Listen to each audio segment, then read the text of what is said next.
categories versus content pillars. What are they, and do you need both in your social media strategy? Today, we're talking some nitty-gritty details about social media strategy, so definitely grab a coffee, grab a notebook, and let's get started. A lot of social media professionals will kind of throw around all of these names, but they are different. Let's start with content categories. These will not change depending on what industry you're in. If you're product-based, service-based, B2B, B2C, these are the same no matter what. A lot of people have coined different terms and trademarked different methods of the content categories, but this is the overall idea of it. Every single post that you make on social media, whether that be TikTok, Instagram, LinkedIn, YouTube, Pinterest, anything will fall under one of these content categories. And they are educational, inspirational, promotion, and entertainment. All those lip sync trend videos are entertaining, but they can also be educational if you're using them to share a tip.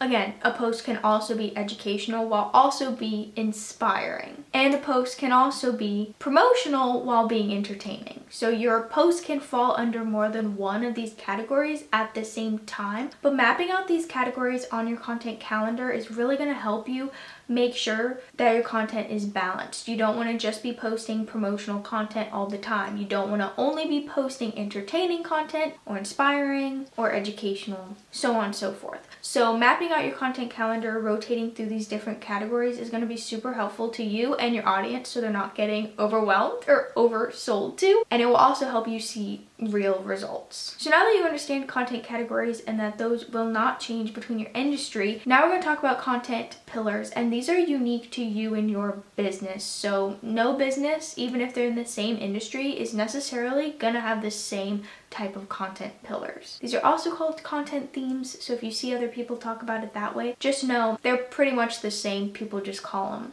different things. Don't ask me why. Your content pillars are 3 to 5 topics or buckets, pillars, whatever you want to call it, that your content is always going to be centered around. For example, I am a social media manager.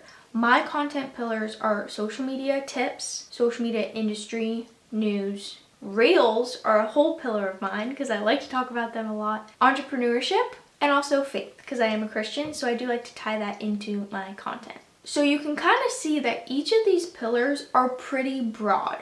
There's a lot of different things I could talk about in each pillar. Take Reels, for example. Reels are videos that you post on Instagram. Under that content pillar, I talk about how to edit Reels, tips for Reels, audios for Reels. And that can also tie into the industry news. If there are any updates about Reels, that will be 2 pillars in one. So when you're creating your pillars, you really want to keep in mind your industry and what makes you stand out from other businesses. Say there are 2 coffee shops. One sells organic coffee beans and roasts their own, and the other imports their coffee. That is already a huge difference in a content pillar that you can talk about that's going to make you stand out from your competition. So definitely keep that in mind when you're creating your content pillars. Once you have your main pillars and your categories, you're gonna wanna create a Google Doc, Google Sheets, Excel, whatever you like to use, and put these big pillars and these big topics at the top. I have a template linked down below for you to download. Once you have your big content pillars and your big categories, you're gonna wanna add more specific content ideas under these. So like I said for the Reels, Reels is my content pillar. Under the content pillar, I'm gonna have subtopics. That could be editing Reels, Reels tip, a trending audio, industry news in Reels, and so on and so forth. Then you're going to want to also have your content categories tab. And under that, I can talk about Reels, which is my big pillar, in all of those different ways. I can promote my Reels service under that. I can talk about educational pieces of how to create Reels and tips and all that type of thing. I can share inspirational content around Reels. That would be like